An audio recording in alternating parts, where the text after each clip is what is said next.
கிறிஸ்துவுக்குள் மிகவும் பிரியமானவர்களே, ஆண்டவராகிய இயேசு கிறிஸ்துவின் இனிய நாமத்தில் இந்த புதிய மாதத்தின் முதல் நாளிலே உங்களை வாழ்த்துவதிலே நான் மிக்க மகிழ்ச்சி அடைகிறேன். ஏசாயா 30வது அதிகாரம் அதனுடைய 19வது வசனம். சீயோனை சேர்ந்த ஜனங்கள் எருசலேமில் வாசமாயிருப்பார்கள். இனி நீ அழுது கொண்டிராய். உன் கூப்பிடுதலின் சத்தத்திற்கு அவர் உருக்கமாய் இறங்கி அதை கேட்டவுடனே உனக்கு மறு உத்தரவு அருளுவார். அன்புக்குரிய சகோதரனே, சகோதரி, இந்த அருமையான ஆசீர்வாதமான மாதத்தின் முதல் நாளில் ஆண்டவர் உங்களுக்கு வாக்கு கொடுக்கிறார். இனி நீ அழுது கொண்டிருக்க போவதில்லை. ஏனெனில் நீ அவரை நோக்கி கூப்பிட்டு சொல்லுகிற, அவருடைய நாமத்தில் ஏறெடுக்கிற அனைத்து ஜெபங்களுக்கும் ஆண்டவர் இந்த மாதத்தில் உங்களுக்கு பதிலை தந்து உங்களுக்காக இரக்கம் காட்டி உங்களை வாழ வைப்பேன் என்று வாக்கு கொடுக்கிறார். பாருங்கள், அருமையான மகதலேனா என்னப்பட்ட மரியாள் இயேசு கிறிஸ்துவனுடைய கல்லறையை தேடி ஓடுகிறாள். அவருக்கு அஞ்சலி செலுத்த, சுகந்த வர்க்கமிட, அவருடைய சரீரத்தை எப்படியாவது நான் கண்டு கனம் பண்ண வேண்டும் என்ற நோக்கத்தோடு போய் அந்த கல்லறையின் அருகாமையில் சென்றவுடன் அவள் கண்ட காட்சி மிகவும் ஆச்சரியப்படுத்தினது. ஏனெனில் இயேசுவினுடைய கல்லறையை அடைத்திருந்த கல் அது புரட்டப்பட்டு வெளியேற்றப்பட்டிருந்தது. இயேசுவின் சரீரம் அங்கே காணவில்லை. மிகவும் கலக்கமடைகிறார்.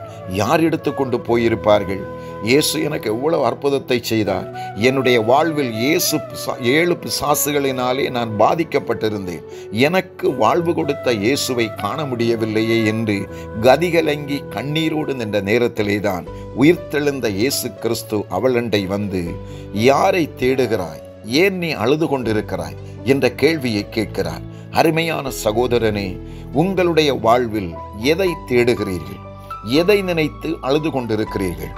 உங்கள் வாழ்விலே குறுக்கிட்ட காரியம் என்ன? எது இம்மட்டும் உங்கள் வாழ்விலே நீங்கள் கண்டுகொள்ளவில்லை? எதை குறித்த கலக்கம் உங்களை கண்ணீர் விட வைத்திருக்கிற? தனிமையிலே அழுகிறீர்களா?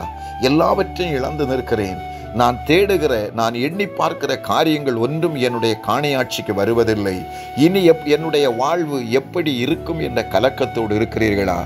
மரியாளிடத்திலே சொன்ன ஆண்டவர் இயேசு கிறிஸ்து உயிர்த்தெழுந்தவர், நீ அழாதே என்று சொல்லுகிறார்.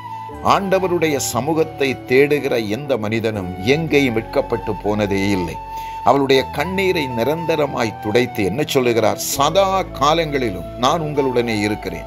நான் மரித்தேன், ஆனாலும் உயிரோடு எழுந்திருக்கிறேன். எல்லா நாளும் நான் இருக்கிறேன். ஆகவே நீ வாழ்வு பெற்றுக் கொள்ளுவாய் என்று மரியாளுக்கு சொன்ன ஆண்டவராகிய இயேசு கிறிஸ்து இன்று உங்களுக்கு சொல்லுகிறார். இனி நீ அழுது கொண்டிராய். உன்னுடைய வாழ்விலே எதை குறித்த கலக்கம்?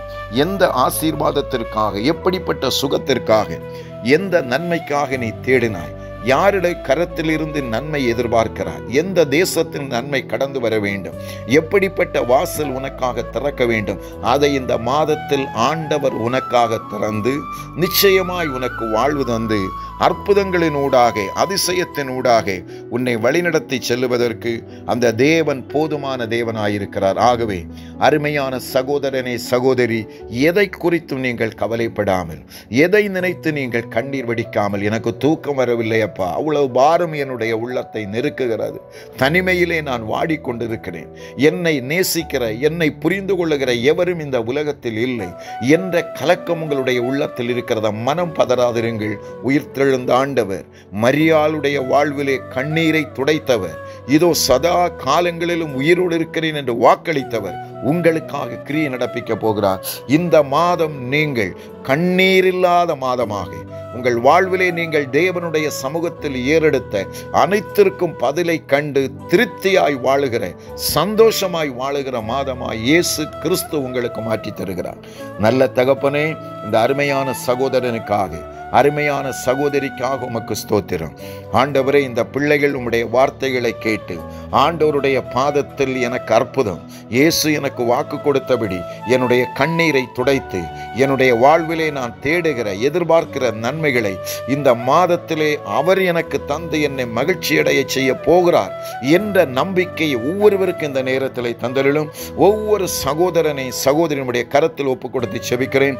ஆண்டவருடைய ஆசீர்வதிக்கிற கரம், உம்முடைய உம்முடைய வழிநடத்துத கரம், உம்முடைய மகிமையின் கரம் தம்முடைய பிள்ளைகளை இந்த மாதம் முழுவதும் வழிநடத்தட்டும். சுகத்தை கொடும், ஆரோக்கியத்தை கொடும், தேவைகளை சந்தியும், சமாதானத்தின் தேவன் கூட அப்படி செய்கிறதற்காக நன்றி. நன்றி ஆண்டவரே. தேர்வு எழுதி காத்திருக்கிற பிள்ளைகள் அற்புதங்களை காணப்போகிறதற்காக ஸ்தோத்திரம். அப்படி நீர் செய்கிறதற்காக நன்றி. மகிமையெல்லாம் எடுத்துக்கொள்ளும் இயேசுவின் நாமத்தில் பிதாவே.